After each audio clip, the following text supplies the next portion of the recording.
forward to seek solutions to the MTA's budget crisis. Whether you support the Ravage Commission, whether you support the Controllers Program, whether you support the Controller's position, or a compromise of the two, I think we can all agree on one thing, and that left to its own devices, the MTA cannot be trusted.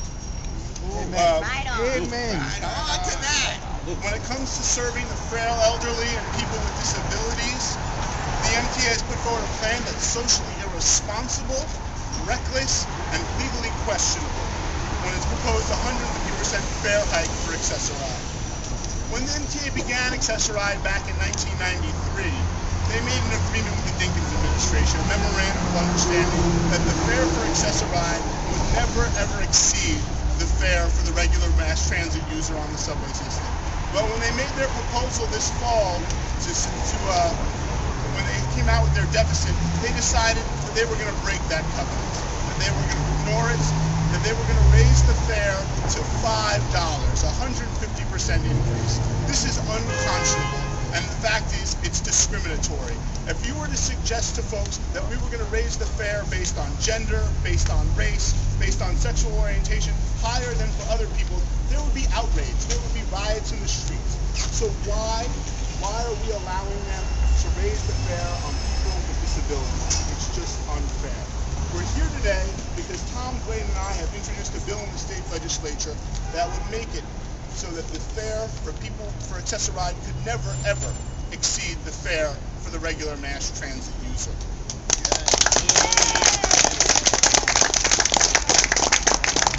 It's sad that this is necessary. The MTA knows they have an agreement with the city, and hundreds upon hundreds of disabilities advocates, many of whom are with us today, made a hard commute to go to the MTA hearing to point this out, to say you need to keep your covenant with the city of New York, you need to keep the trust of people with disabilities, and you've got to provide service. Yet the MTA continues to put forward this draconian proposal, and we're here to say this isn't going to happen.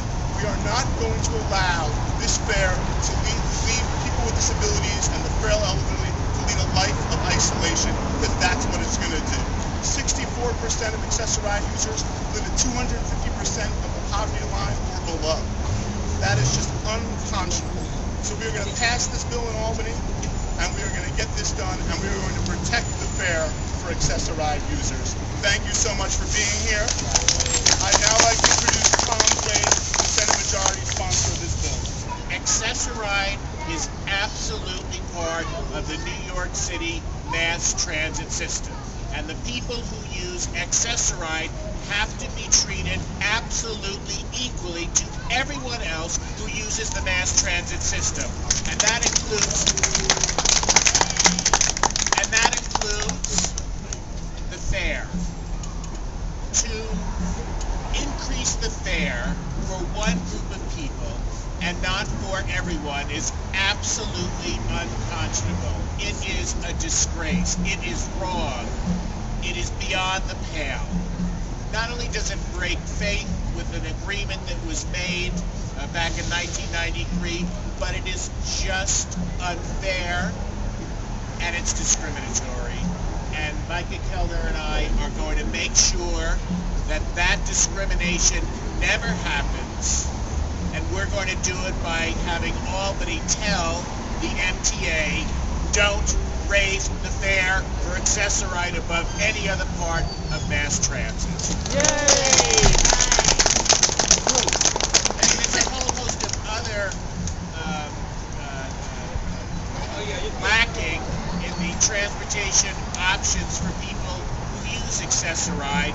Unlimited fare and senior, and when you're using Access-a-Ride, you have to have exact fare, right? I mean, there's many things that make it difficult as it is, not to mention problems with the service generally.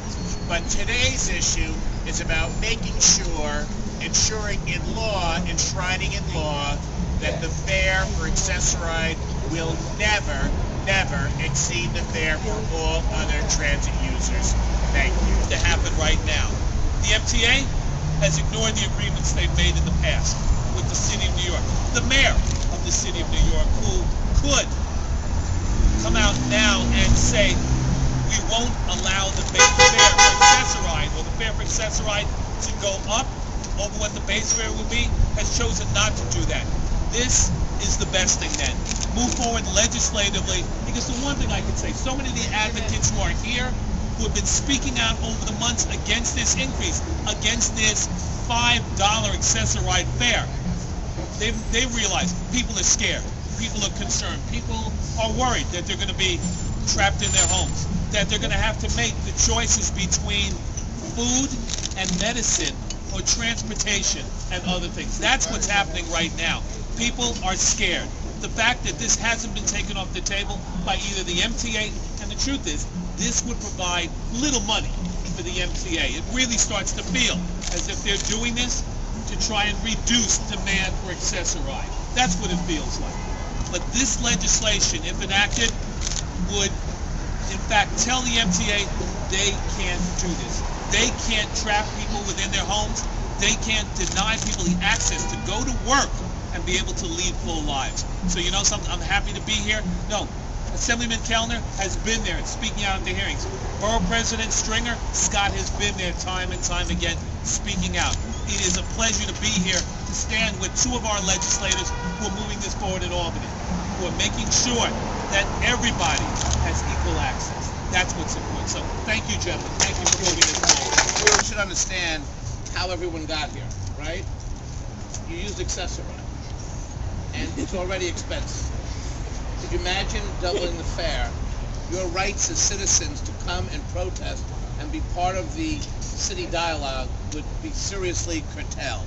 The fact that some people who use accessoride would not be able to afford, as the controller said, a trip to get medicine, or to go to the supermarket, or to just enjoy what everyone else is able to enjoy. And as Mayor Dinkins used to say, we're all temporarily able-bodied. So I think the mayor and the MTA and others should understand that this is a fight about making sure that everybody's treated equal.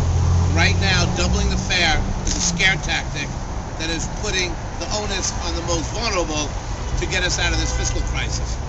Folks here today, they didn't have cookbooks, they didn't cause this financial mess, and they're being used as pawns in Albany because of negotiations. I now believe you're being used as pawns. What's great about the Kellner-Duane Act is they're taking this negotiation and treating people like pawns off the table. What Kellner and Duane are saying, when we're negotiating the budget and the deficit in the MTA, they're saying we're not going to let the most vulnerable among us have to be scared to death about how they are going to get around if negotiations don't work. They deserve a very big round of applause because they've now made it clear